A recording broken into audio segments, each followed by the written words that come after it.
the present century is full of thinking brains. The students get exposure to knowledge not only in the schools but also from the surrounding.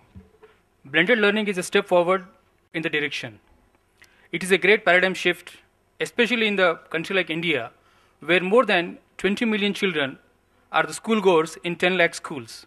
Most of the schools in the rural areas and semi-urban areas suffer with the problems of resources, both human and educational, coupled with technological challenges.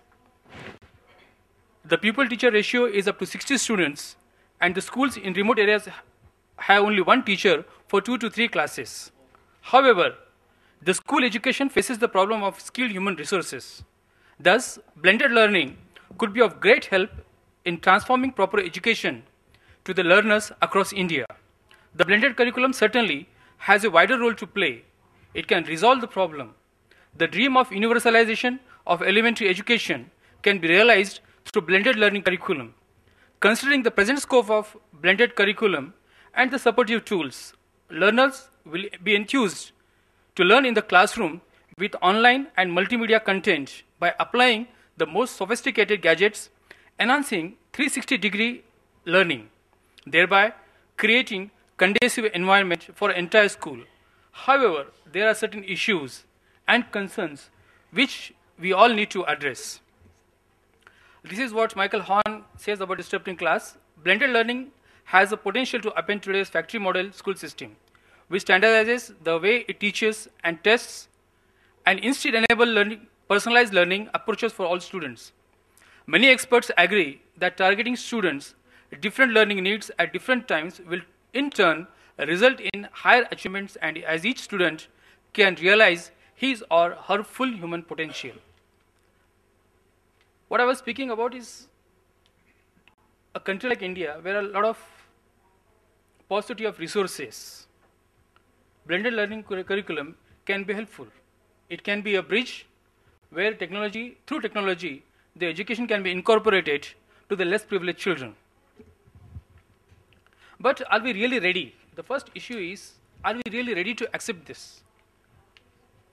A lot of people talk about that students use mobile phones, students use internet, but what is that usage? If you see, it is only 10 crore people using the internet facilities, and only 25,000 schools in India are using digital boards.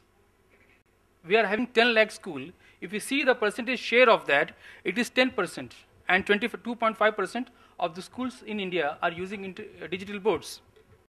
Secondly, the important aspect is the content, how we are going to develop the content. Most of the time we import the technology, we import the content in the name of generic curriculum or generic content, and we supply to the students. That relevancy has to be found. Whether the curriculum which we are going to giving to the children are really they are useful to our country. Because when digital boards were introduced first, whatever the content came, the content was imported. That was not suitable to any schools, including the schools in metropolitan cities. It took 10 years almost. And in last 10 years, when the first it was introduced, just 25,000 schools are using this. So we have to go a long way before we talk about introducing blended curriculum. This is one of the important issues.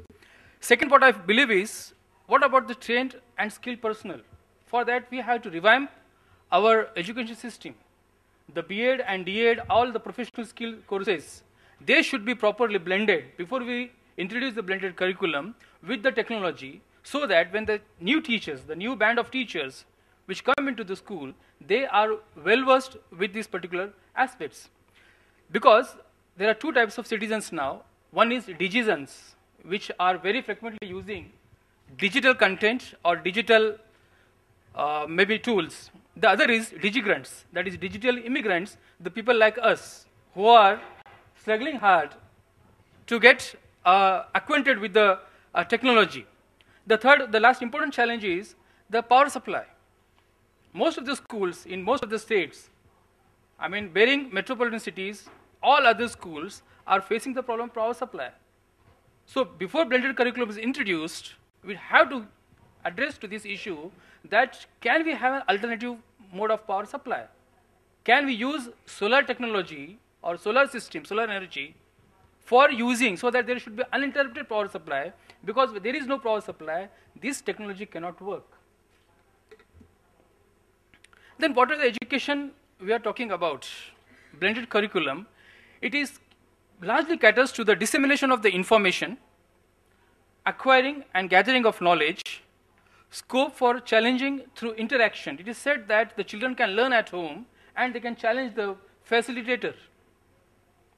Then, but the more important thing is that largely lacks experimentation and exploration.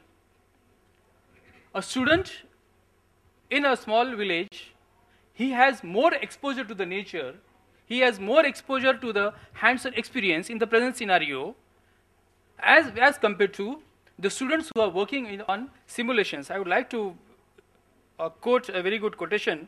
It is taken from a National Curriculum Framework. One should remember that video simulations and demonstrations cannot substitute for hands-on experience and learning. This also we need to address. The next is skill building. The blended curriculum should definitely address to the skill building. Based upon the recent reports in the newspapers, the engineering unemployability is 70%. It means that only 30% engineering graduates are employable. As far as management is concerned, it is 25% graduates are employable. And if you talk about the general graduates, arts, commerce, and science, their employability level is 10%. So definitely, the blended curriculum should also have this aspect, so that the next is indigenous curriculum. Just 2 minutes, sir. I would like to. This is one important thing. We talk about students using internet. If again there is interesting information I have got, I would like to share that. The maximum use of internet is used for communication, and the second is for social networking. In the last 20 years, the internet could not help the students to utilize it for education. So we have to go a long way from entertainment to edutainment. That is also one of the important aspects. The next is there is a threat of digital partition. Like India is divided politically, geographically, economically, on cost basis. Now we are on the verge of next partition, that is digital divide or digital partition, that needs to be addressed while we talk about this. How it can be done? There is one small thought which I would like to share with you. It is corporate social initiative for revenue generation, where corporate can adopt small village schools. They can work with them. Some of the profit can be definitely, they can share with them, not in terms of money, but actually as being a partner with them. And whatever the research is done, based upon that, the findings upon that, I could not explain because there is a paucity of time. So this is what I would like to share with you all. And with this, I would like to thank you all, and thanks a lot. Thank you, sir.